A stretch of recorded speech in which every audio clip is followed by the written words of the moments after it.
మానవ జీవితమే ఒక మహాభారతం. ఈ కార్యక్రమాన్ని మీకు సమర్పిస్తున్న వారు Agrigold group of industries, Eversure water purifier మరియు Vaishnavi caterers, star homeopathy, star Ayurveda.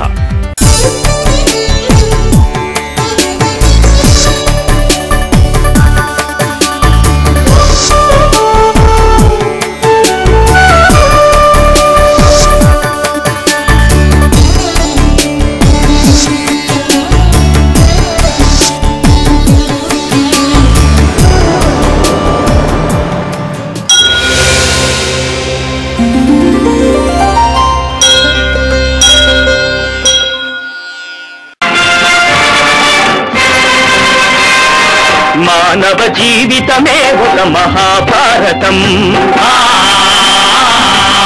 మానవ జీవితమే ఒక మహాభారతం. అది మంచి చెడుల రెంటి నడుమ నిత్య ఘర్షణం. మాతృదేవోభవ. అమ్మ పదంబులన్ బ్రతుకునర్పణ సేయుటదేమి గొప్ప, మాయమ్మ వసంతమేయనుచు ఆత్మజు నిన్నను మోసెగాదే గర్భమున అట్టి తల్లి ప్రతిభాభవనమున నిల్చియుండగా క్రమ్మవె నేత్రయుగ్మముల క్రందుగ బాష్పములెంతవానికిన్ క్రమ్మవే. క్షణక్షణం మారిపోయేటువంటి జీవిత చిత్రాన్ని కురుక్షేత్ర యుద్ధరంగం రూపంలో మనకు చూపిస్తూ ఉన్న మహాభారత కథాశ్రవణం కోసం ఎదురు చూస్తూ ఉన్న భక్తి టీవీ ప్రేక్షక మహాశయులందరికీ కవి బ్రహ్మ తిక్కన సోమయాజి రచించిన ఆంధ్ర మహాభారతం భీష్మ పర్వానికి సాగుతున్న సామాజిక వ్యాఖ్యలో 984వ భాగానికి స్వాగతం పలుకుతున్నాం. మానవ జీవితమే ఒక మహాభారతం. అది మంచి చెడుల రెంటి నడుమ నిత్య ఘర్షణం. కౌరవుల గరుడ వ్యూహానికి ప్రతిగా పాండవులు అర్ధచంద్ర వ్యూహాన్ని నిర్మాణం చేశారు, కుత్తుగా ఉత్తరించడానికి వీలుగా. ఇలా వ్యూహం ప్రతి వ్యూహం అంటే అర్థం అది. ఎంతసేపు వాడు లావుగా ఉన్నాడు కూడా లావు అయిన వాడే ఎదిరించగలడు అనుకోవద్దు. ఆ లావుగా ఉన్నవాడు ఒక సన్నని విషయం ఏదో ఉంటుంది, ఆ సన్నది పట్టుకు లాగడమే. అమ్మాయిలు కూడా అబ్బాయిలు ఎదురుగానే రౌడీలు ఎదురుగానే భయపడిపోక్కలేదు. ప్రతి మొగాడికి ఆయువు పట్టు ఉంటుంది, చెబితే బాగుండదు. ఒక్క తాపు దంతే మళ్ళీ మిగలడు అక్కడ. ఎంత సైన్యంలో వీరుడైనా కింద పడాల్సిందే, మొహమాట పడకుండా తన్నేయాలి అంతే.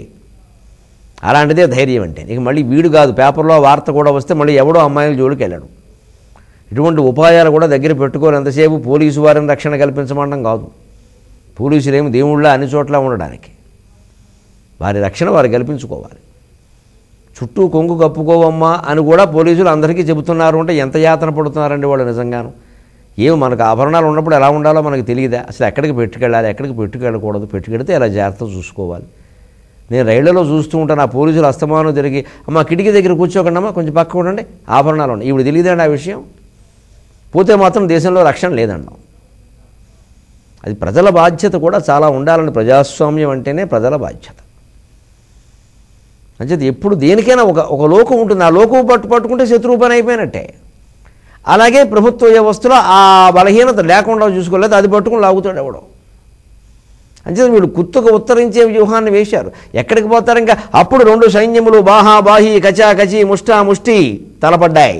అరదములు రథికవరులను హరిసారథకేతు సహితమై పొడి పొడిగా కరులును జోదులు డొల్లగా తురగంబులు రావుతులును తుత్తిను ఎలుగన్. దుమ్మీకయ్యేం జరిగిందండి.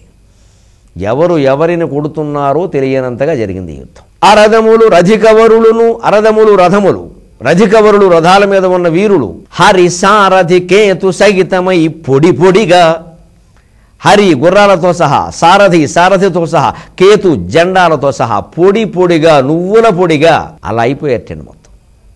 కరులును జోదులు డొల్లగా, ఏనుగులు వీరులు అనే ఈ భేదం లేకుండా మొత్తం అందరూ డొల్లగా కూలిపోయారు. నేను కరులును జోదులు డొల్లగా తురగంబులు రావుతులను తుత్తుని ఎలుగన్.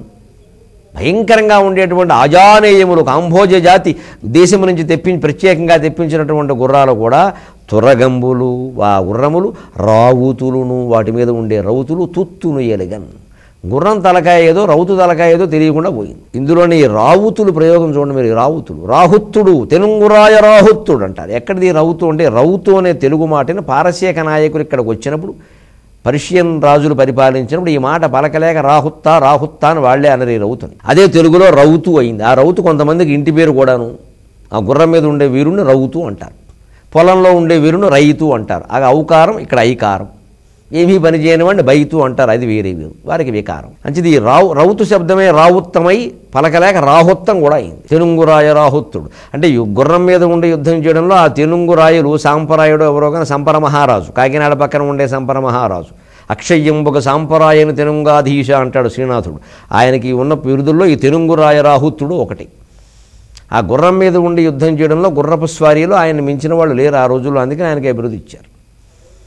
అలాంటి గుర్రాల మీద ఉన్న వీరులు మొత్తం కింద పడిపోయారండి. ఇప్పుడే ఒక లెక్క సరదాకి చెప్పుకోవాలి. ఒక రథం, ఒక గజం అంటే ఒక ఏనుగు, ఒక రథం, ఒక ఏనుగు, 3 గుర్రాలు, 5 సైనికులు ఉంటే దాన్ని పత్తి అంటారు. ఒక రథం, ఒక ఏనుగు, 3 గుర్రాలు, 5 సైనికులు. 3 గుర్రాలు ఎందుకు? ఇందులో 2 గుర్రాలు రథానికి వెళ్ళిపోతాయి. ఒక రథం అంటే మరి గుర్రం లేకుండా రథం ఎలా? 2 గుర్రాలు, ఇంకో గుర్రం మిగిలింది. మరి 5 సైనికులు ఎందుకే అంటే ఇందులో ఒక వీరుడు రథం మీద ఉంటాడు, ఒక వీరుడు ఏనుగు మీద ఉంటాడు. ఒట్టి ఏనుగు యుద్ధం చేయదుగా. ఇక 3లో ఒక వీరుడు గుర్రం మీద ఉంటాడు. ఇక 2 కాల్బలం. ఇది మొత్తం కలిపి ఒక విభాగం, ఒక గుత్తి, ఒక యూనిట్ ఆంగ్లంలో చెప్పాలంటే. ఒక రథం, ఒక ఏనుగు, 3 గుర్రాలు, ఒక 5 సైనికులు, ఒక యూనిట్, ఒక విభాగం, ఒక గుత్తి, ఒక దళం. దీన్ని పత్తి అంటారు. ఇటువంటి పత్తులు 3 కలిపితే సేనాముఖం, సేనాముఖాలు 3 కలిపితే గుల్మం, గుల్మాలు 3 కలిపితే గణం, గణములు 3 కలిపితే వాహిని, వాహినులు 3 కలిపితే పృతన, పృతనలు 3 కలిపితే చమువు, చమువులు 3 కలిపితే అనీకిని, ఆ అనీకినులు 10 కలిపితే అక్షౌహిణి. మళ్ళీ ఈ అక్షౌహిణిలో మొత్తం లెక్క ఎంతయా? 21,870 రథాలు, 21,870 గుర్రాలు, 65,610 అశ్వాలు, 1,09,350 మంది సైనికులు. ఈ లెక్కన 18 అక్షౌహిణులు. వీళ్ళు ఇక్కడ కూలిన వాళ్ళు. ఆ రథములు రధికవరులను హరిసారథికేతు సహితమై పొడి పొడిగా కరులును జోదులు డొల్లగా తురగంబులు రావుతులును తుత్తినియలుగన్. ఇన్ని లక్షల మంది సైనికులు, గుర్రాలు, రథాలు పొడుంగా పడిపోతే ఏ దేవుడో తెలుస్తుందని మళ్ళీను. దంతాగ్రాలతో ఏనుగులు ఇలా పొడుస్తూ ఉంటే గుండెలు బద్దలయ్యాయి కొంతమందికి. అంతేకాదు వీరుల్లో ఉంటారు విచిత్రమైన మనుషులు. ఒకడు ఏనుగు దంతం మీద నిలబడి కత్తితో యుద్ధం చేశాడు. వ్యాసభారతంలో చెబుతాడు. తిక్కన గారు ఇంకా ఇలాంటి చిన్న వదిలేశారు కానీ వ్యాసభారతంలో చెబుతాడు. ఏనుగు దంతం మీద నిలబడి కత్తితో యుద్ధం చేశాడు. అందుకే యుద్ధ పర్వాలకు సంబంధించి ముఖ్యంగానండి సమగ్రమైన విశేషాలు మనకు తెలియాలి ఒళ్ళు జలధరించే విధంగా. అంటే మీరు మూల భారతం చదవాల్సిందే. నేను చెప్పినట్టుగా విజయవాడ బాలా త్రిపుర సుందరి పరిషత్ వారు, లలితా త్రిపుర సుందరి పరిషత్ వారు, పాలపర్తి శ్యామలానంద ప్రసాద్ గారి యొక్క ఆధ్వర్యంలో తిప్పాపట్ల వారు, సూరంపూడి వారు రాసిన 20 సంపుటాలు వ్యాస మహాభారతం తెలుగులో ఉంది. హైదరాబాదులో అయితే స్పష్టంగా నాంపల్లి స్టేషన్కి వెళ్ళే దారిలో ఇస్కాన్ టెంపుల్ మీద సంస్కృత ప్రచార పరిషత్తులో దొరుకుతుంది 20 సంపుటాలు. 20 × 200 ఓ 40,000 పేజీలు అవుతుంది సుమారుగా. అవనండి ఏమిటట, ఓ 4,000 పేజీలు అవుతుంది అంతే. 4,000 రోజుకో 50 పేజీలు నియమం పెట్టుకుంటే 80 రోజుల్లో అయిపోయింది పారాయణ. అలాగా పెట్టుకుని చదివితే మీకు అందులో ఉండే విశేషాలు సమగ్రంగా తెలుస్తుంది. ఎందుకంటే మొత్తం వ్యాసభారతంలో 1,700 శ్లోకాలు ఉంటే కవిత్రయం మొత్తం కలిపి రచించింది 21,697 పద్య గద్యాలు. అంటే 5వ వంతు సుమారుగాను. మరి మొత్తం అంతా తెలుసుకోవాలన్న వాళ్ళు అది చదవాల్సిందే. అందులో ఉంటాయి ఇవి. దంతాగ్రాలతో ఏనుగులు ఇలా పొడుస్తూ ఉంటే గుండెలు బద్దలయ్యడం. అవో మరి గుండెల్లోంచి బయటకు వచ్చింది ఆ దంతం. పైగా ఈ దంతంతో ఒకడిని, ఆ దంతంతో ఒకడిని, ఇద్దరిని పైకి లేకపోయి సర్కస్లో లేపినట్టు. ఒకడు వాటికంటే బలవంతుడు. వాడు ఏనుగులు ఇలా ఉంచి దంతం మీద ఎక్కాడు. దంతం మీద నిలబడి రండ్రా ఎవరు వస్తారో అని యుద్ధం చేస్తున్నట్టు. ఇక అక్కడి నుంచి అరుపులు, బంధాలు. ఒరే బావా ఎక్కడికి పోయావరా, నువ్వు లేనిదే నేను యుద్ధం చేయలేనురా అని ఒకడు.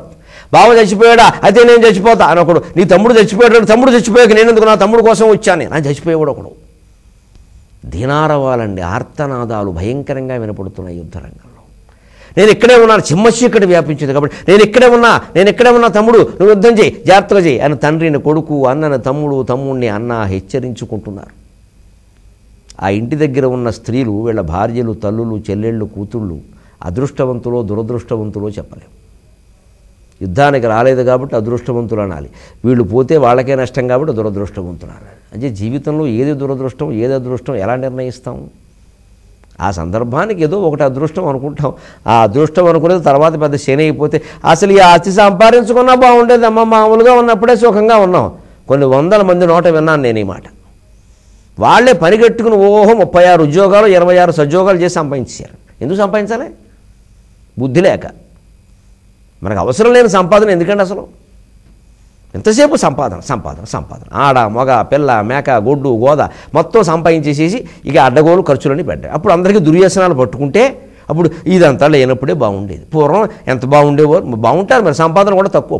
ఒక్క పంటతో సరిపెట్టుకున్నాడు మనిషి. వీళ్ళు 3 పంటలు పండి ఇస్తుంది భూదేవి, మనం వాడిని పీక పిండిస్తున్నాం. ఈ దురాశ నుంచి బయటపడాలి. మహాత్మా గాంధీ గారు తన జీవిత కథలో చెబుతారు ఒక్క మాట, మనిషి అవసరాలు తీర్చడానికి భూమండలం బాగా సరిపోతుంది, ఇంకా మిగులుతుంది కూడా. మనిషి ఆశలు తీర్పడానికి సరిపోదు అంటారు. నీ అవసరం చూసుకో, ఆశలు వద్దు. అవసరం వెళ్ళిందా లేదా చాలు, ఇంకంతకంటే అక్కర్లేదు. అవసరానికి మించి కొందరు విపరీతంగా 100 కోట్లు సంపాదించబట్టే మిగిలిన సమాజం అడుక్కుతుంటుంది. ఈ ధోరణి నుంచి బయటపడాలి. ఏం చేస్తావు ఇదంతా? ఈ నిజంగానే మీరు వ్యాసభారతంలో ఈ యుద్ధ ఘట్టాలన్నీ చదవండి, జీవితం మీద విరక్తి వచ్చేస్తుంది. ఏమిటండి, ఎవడి కోసమంటే యుద్ధం? ఆ దుర్యోధనుడి కోసమైనా ధర్మరాజు కోసమైనా వీళ్ళేం చేశారండి పాపం? బావ తమ్ముడు ఈ మేనమామ మేనలుడు అందరూ వచ్చి ఇక్కడ ఏమిటి పడిపోతూ చీకట్లో, ఒరే మామయ్య నేను ఇక్కడే ఉన్నాను రా, నువ్వు జాగ్రత్తగా ఉంటావు, నువ్వు బాగున్నావా అని చీకట్లో ఉన్నావు. వాడు పాండవ సైన్యమో కౌరవ సైన్యమో తెలియదు. చీకట్లో ఎవడో తెలియకుండా పొడి చేయడం దుమ్మీకయ్యంలో ఇదో దౌర్భాగ్యం. ఎవరిని పొడుస్తున్నామో తెలియదు. ఇలా మొత్తం డొలలుగా పడిపోయారట. దంతాగ్రాల మీద వీరుడు ఉండి యుద్ధం చేసేవాడు భయంకరమైన బంధాలతో అరుస్తున్నారు, బాధపడుతున్నారు. మహావీరుడైన భీష్మ ద్రోణులకు ధర్మరాజుకు ఈ అరుపులు చెవిన పడుతూ ఉన్నా అప్పటికప్పుడు చేయగలిగింది ఏమీ లేదు, యుద్ధ విరమణ చేయలేరు, భరిస్తున్నారు. సాత్విక గుణం అధికంగా కలిగిన వాళ్ళు, తమో గుణం అధికంగా కలిగిన వాళ్ళు పోండ్రా అని వికృతంగా అరుస్తున్నారు. రజోగుణం అధికంగా కలిగిన వాళ్ళు ఏం చెయ్యాలో తెలియక సతమతమైపోతున్నారు. ధీటుగా ఎదుర్కొంది పాండవ సైన్యాన్ని కౌరవ సైన్యం. ఈ చిమ్మ చీకటిలో ఒక గమ్మత్తైన మాట చెప్పాడు తిక్కన గారు. నామంబుల పితృభరిత నామంబుల ఉగ్ర బిరుద నామంబుల సాంగ్రామికులిరిగింతురుదము. నామంబుల పితృపితామక నామంబుల ఉగ్ర బిరుద నామంబుల సాంగ్రామికులిరిగింతురుదము. ఆమొన నీమొనను చూపులడరకయున్నన్. ఒక మానవీయమైన కోణాన్ని మీ ముందు ఉంచుతున్న ఆ యుద్ధం అంటే ఎంత భయంకరమైందో ఆలోచించండి.